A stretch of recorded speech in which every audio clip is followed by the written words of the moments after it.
Ta-da! It's Talking Tuesday Transfer Edition.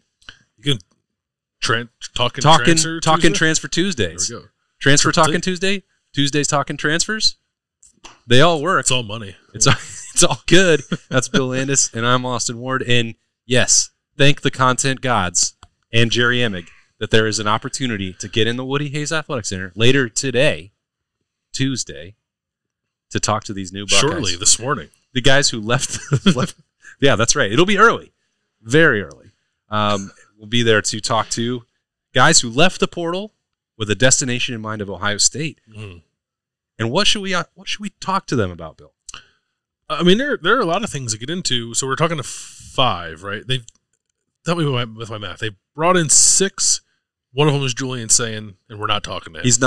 He's not available. He's not available, which makes sense, I think. So it's Will Howard, Quinshon Judkins, Caleb Downs, Seth McLaughlin, and Will. Do we have an official pronunciation guide for Will's last name? Well, I guess we talked about it on Monday at Roosters. We're not even 100% sure on Seth McLaughlin, although everyone's been calling him that. McLaughlin or McLaughlin? Yeah. Oh, yeah, we got to figure that out, too. So there's 2 pronunciations. That's why I like Caleb Downs. It was simple. You can't screw that one up. Caleb Downs. Caleb Downs.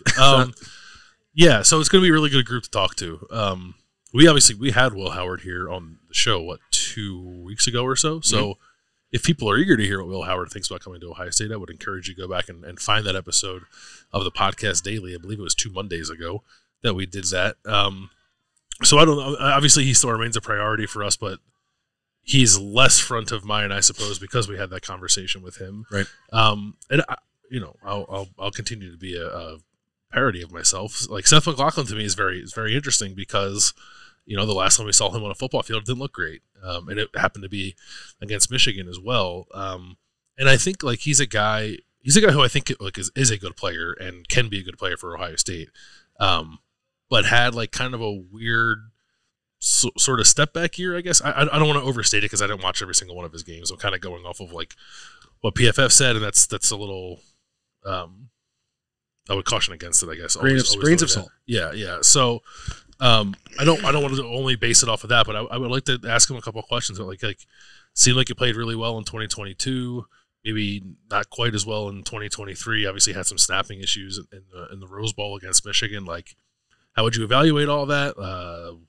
What part of maybe not playing as well as I would assume he hoped he would last year play in your decision to try to maybe go somewhere else and have a little bit of a fresh start, maybe learn some new things, play against different, still very good, but different competition. So he's an interesting path, I think. And also, aside from quarterback, I think maybe the most important transfer they've picked up, Ohio State. Quinshon Judkins is really talented. Caleb Downs is the best safety in the country. But those weren't glaring, flashing red light needs for Ohio State. Ohio State needed to address its offensive line generally, but I think especially the center position or the interior position, and this is the guy they brought in to do that. So, factoring in everything that happened last year at Alabama and now the weight and the expectations of stepping into a place like Ohio State, he probably could have gone somewhere else where they wouldn't have been so high. What all went into that? I think it's a really interesting move and a really important one for Ohio State. So he's definitely the guy that I would like to probably talk to the most. It was suggested to me that there may have been a nagging wrist concern for him that may have explained some of the snapping issues or maybe the regression. I don't know.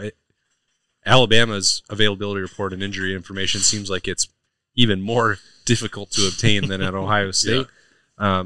So that part, I guess, it all certainly all ties together. We're looking at, I don't know if he would use that as an excuse. A lot of players don't want to. I'm not offering it to him as one, but it would inform some of that if there was a little bit of that going on. And who knows if it. I don't want this to be purely hypothetical. If there was something that was lingering, is he okay now? Yeah. Did you have to get something cleaned up after the season? Does that impact what it looks like in March and April? A lot of times, we'll talk about getting ready for a position battle or position preview. It's actually, that's not going to happen until August because this guy's we show up the first day of spring, he's actually limited for a little bit. So, I don't know. I think that's certainly worth the conversation. And again, it's not to presented as a way for you to, I struggled against Michigan in the Rose Bowl, but I had a broken wrist, and like I'm really good every other day. I'm not trying to get to that point. I just would like to know if some of that is valid or true, because it may explain some of the discrepancy. Again, grain of salt between the way he's evaluated from 2022 to 2023. Yeah, I mean, you said it. It's an explanation. It's not an excuse. Like sometimes I think talking about injuries too much does come off as excuse making. That if that were the case, it feels like it'd be a pretty impactful one. If the hand or wrist you have to snap with is not intact, similar like Tommy Eichenberg playing without either one of his thumbs last year. It's like we progress past like my leg is sore to like I have broken bones, and this makes my job more difficult. So if that were the case with him, that would explain things and frankly make me feel a little better. I think about what we saw last year. I also think it's probably worth asking him like positional stuff. We all believe he's coming here to be the center, but as you and I discussed on the daily for Monday, like I don't know how much the door is open for him to perhaps play guard. Maybe not at all. I believe he only ever played center at Alabama. I don't think he's taken a snap anywhere else. So it would make sense if he's coming here to do that. But in the name of like finding your best five and like trying some stuff out this time of year, is there any thought in his head that maybe he might play or at least try to play guard in the spring?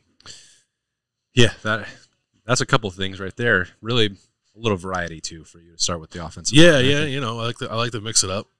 Listen, there's only 5 guys, right? It's not like I had my pick of the entire roster. You would have said it anyway. I would have gone with the offensive line regardless, but give me a little credit. I will. Well, and you already put the caveat. We would talk more about Will Howard, but we've already had a chance to get some of our own questions answered by him. How's it looking since those last 2 weeks? Winter workouts. Yeah. I think it's generally more instructive to ask other players about that, like what they've noticed from him, what the work ethic is like, if he's already established in some respects or working to establish himself as a leader. He probably is not going to be able to answer those and a lot of the other things that we asked 2 weeks ago in a different way. But he has been for 2 weeks, and Ohio State added a new offensive coordinator. Yeah, so that seems like that will be a pretty prominent conversation to have with him. Yeah, we could definitely. Hey, Will, your new quarterback coach is the guy who used to scream at Tom Brady. What do you think of that? I don't know. Like, clearly there was an expectation, I think, that the hierarchy of offensive coaches was going to change a little bit. Like Ryan Day, I think by the time they brought in Will Howard, had not outright said it anywhere, but I think we were understanding. I think we're telling people that like he's probably going to hire an offensive coordinator that would probably impact the quarterback coaching situation. So Will Howard, I'm sure, was aware of that. When did he know it was going to be Bill O'Brien? Did he think at any point it was going to be anybody else? Generally, what do you think of playing for Bill O'Brien? I think are all questions we have to ask him. But yeah, a lot of the other stuff we sort of like, why are you coming here? That kind of stuff. We got into that already, so I don't think we'll ask that. But and I do agree with you that it's probably more interesting to ask like Quinshon Judkins what he thinks of the way that Will Howard is kind of like trying to make the team his own than it is to ask Will Howard that. Like he can say it and give really good answers, but it just means more coming from the other perspective. And Quinshon Judkins is going to be one of the more, I mean, it's out of 5. They're all interesting, all of their decisions. Yep. I think we're saving the true highlight, maybe for some people, I guess, outside of quarterback, like talking about Caleb Downs and his decision and the opportunity at Ohio State and when he leaves Alabama, how close Georgia was in this battle. Like, I understand that's probably going to be really fascinating. Mm-hmm. But Quinshon Judkins with that decision and like his relationship or what that looks like with TreVeyon Henderson there, the way that they're viewing the split and the workload, time share in the backfield for Ohio State. We've all suggested, primarily educated by TreVeyon's own views of it, dating back to his recruitment, that he wants to split mm-hmm. and wants to have a 1A and 1B situation. And then we can put that on Quinshon Judkins because he made the decision to come here, that he must want that and must be okay with it. But that is a hypothesis, and we're going to get the tested result directly from his mouth later on Tuesday. Yeah, Quinshon, which of the 530 carries that Ole Miss gave you over the last 2 years led you to believe that, you know what, I might like to share this a little bit with somebody else? I think is the way that I would frame that question. Right. I love it. Yeah, I'm looking forward to that. I think you're. It was the second one in the Egg Bowl. That's right.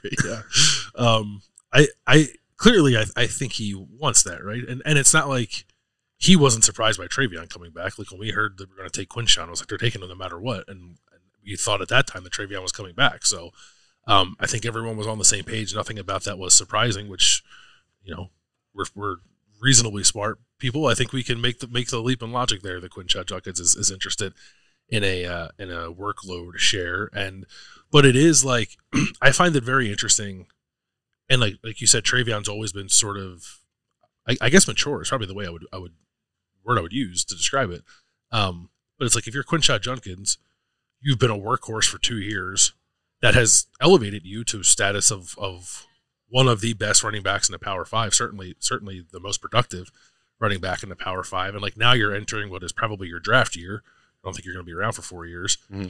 And like the balance between wanting to position yourself the best as you possibly can for the NFL, but also making sure you have longevity in the NFL. And it's like, can you have both? Like, I don't know. Like if he gets 190 carries this year instead of 250, and then, maybe doesn't rush for 1,000 yards or something like that, does he worry about the NFL looking at him differently, or does he have an understanding of like, his traits as a player, what they're actually looking at, and thinks that the benefits of not carrying the ball 250 times outweigh whatever questions I guess might need to be answered if he has a dip in production, which he probably will have because he's going to be splitting carries with Travion Henderson.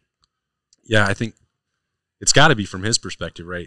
Hey, NFL, do you want a healthy and available version of Quinshon Judkins or not? Because if you're getting up there and approaching 900 career carries over 3 years, that might be the knock against him. Mm-hmm.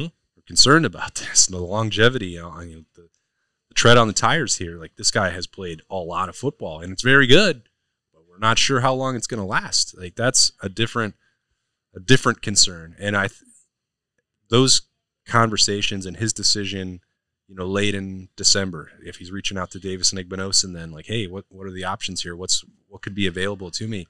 Had to have already been weighing some of that. And now with an ability to have agents, advisors to tell you this is what they're talking about, there had to be just a lot of information for somebody who was not making an NFL draft decision at that time. Mm-hmm. Like, that, it wasn't, should I go? Will Howard's decision. Like, I could be a 4th or 5th round pick. Like, that's even different. But now you're thinking a year out in advance. I think that's as mature and educated and thoughtful as what Travion was doing in high school. So that's I think that's fascinating, and I'd like to know more about that process for him. Yeah, I mean, for Travion, it seemed to happen early, and he's always had it in his mind for Quinshon, like, when did they click for you, right? Like, I think it's probably pretty fun to be a freshman and get the ball almost 300 times, and then at some point your sophomore, you're like, again?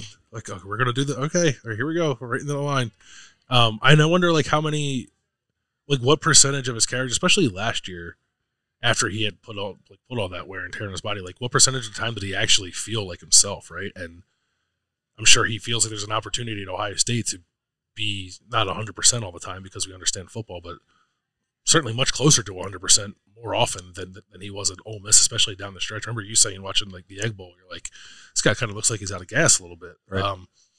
And this will provide both he and Travion, and maybe a third back gets into that mix. I'm sure over the course of the season that'll have to be the case. They'll have the opportunity to like be playing at a really high level at the end of the year when the games are the most important, which obviously is what Ohio State wants.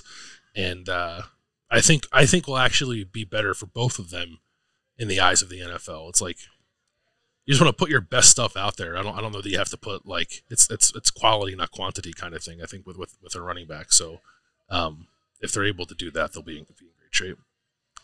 I wonder if when Will Kaczmarek went into the transfer portal, he was like, you know what? I'm just going to move up the road here. That's going to be an easy option for me. I'm definitely an Ohio State player.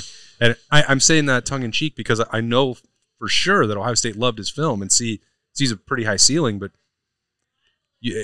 if that name goes in the transfer portal, just generally across 130 schools, and the first thing you're going to look at are the stats and the numbers, and like, it doesn't say like this guy's a no-brainer. Yeah, gotta be a Power 5 starting caliber tight end or an Ohio State contributor to a national title team. Like, it doesn't look like that.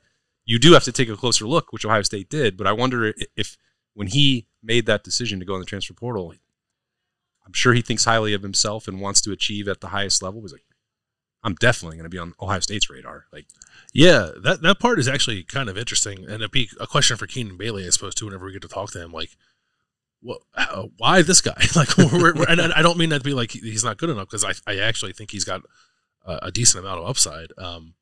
But it was a little, maybe it's just like he's down the road, and like if he were at a G5 school anywhere else in the country, they would have never paid attention to him. I don't know, but it is kind of weird that they just landed on a guy who was like a fairly under the radar transfer, I guess. The tight end transfer market is not particularly robust, and Ohio State was clearly looking for one, so maybe that's what it is. They were just checking off, all the options, and he appeared to be a good one. But it wasn't an obvious addition. It caught me off guard anyway. I don't know. Right. Berm knows these things months and weeks before they happen, but it caught me off guard. But he's a really interesting addition. I think it's always more of a challenge than I think we give it credit for when you're jumping up from a group of 5 to Power 5. What does Will think of that? I think will be an interesting question. What does he envision his role being? Because I think Ohio State needs to somewhat drastically improve its tight end blocking, and that feels like that's his calling card more than being a prolific receiver. Although he was, I think he caught 20 balls last year. That's not terrible for a tight end. But did he come here because I want to help Ohio State run the ball, or did he come here because I saw Kate Stover catch 40 passes and I want to do that? Because I don't know that you can have it both ways. So what is he looking for, I guess, as he makes this jump up to Ohio State? The jump in level, that doesn't really exist for Caleb Downs. No, it doesn't. I'm not sure if it would exist if he went to the NFL, to be honest. I think he's that good. I try not to be hyperbolic, but that's how good I think Caleb Downs is. And I always love these stories of narrowly missing out on a guy in his high school recruitment, and then somewhere down the road you get another shot to bring him in. And Ohio State's done that a few times, but this is happening 8 months after the original. This is the most extreme version that exists. Yeah, so I would love to talk with him about how close it was the first time around, and what were the determining factors there. But he's also got interesting perspective, I think, because as Berm has said a few times, the real sticking point in that was that he liked Ohio State. Ohio State clearly liked him. There just wasn't proof of concept with the defense under Jim Knowles, and by the time they sort of had it, it was kind of too late. What does he think of the defense now? Clearly, I think he thinks a lot of it because he's coming here. But how much has he actually studied that? He seems like he's incredibly talented, but he's from a football family. I think he understands the game on a pretty deep level. I think you have to play that position as well as he does. And I've never talked to him, so I don't know how willing he is to go super in depth on things, but I would love to get the perspective of someone like that on the growth that he's seen from Ohio State's defense over the last 2 years, and then how he sees himself fitting into that picture. He's probably better suited to answer that after a couple weeks, getting some film, getting the playbook, spending some time around the staff because if you're at Alabama and you're preparing to play an SEC schedule week in and week out, you're not watching other games. He's not keeping tabs on Ohio State. But what if he was? I know. Well, you're right. No, you're right. Well, if he was, that would tell you a lot about how much he still had wanted to go to Ohio State and be in Columbus in the first place. Yeah. Did you check? Did you see who was number 2 in total defense or scoring defense throughout the country? Was it just that surface level? Did you get a chance after the season where you're well, this is how you can see the difference between this version and the one, with Matt Barnes or Kerry Combs, from before Jim Knowles' arrival? That will be interesting for sure.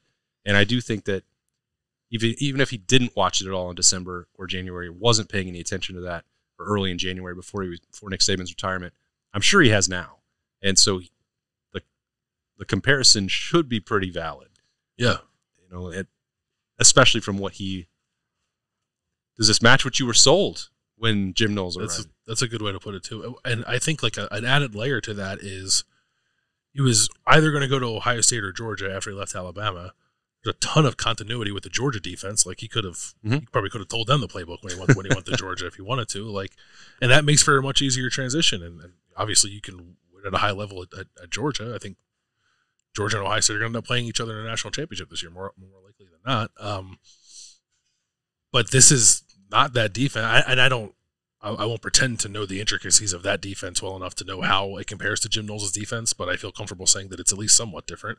Why take on that challenge of coming to a new place with a new scheme that might use you a little differently, as opposed to going to a place at Georgia, where you're probably a little more turnkey and you certainly understand a lot of the terminology and there's familiarity there with your former position coach, Tavares Robinson, T-Rob, that Georgia hired from Alabama, I think in a play to get Caleb Downs to go to Ohio State. Like, that's an interesting thing to ask him too. Like, how much were you considering Georgia before that happened, and then how did that change things after the fact?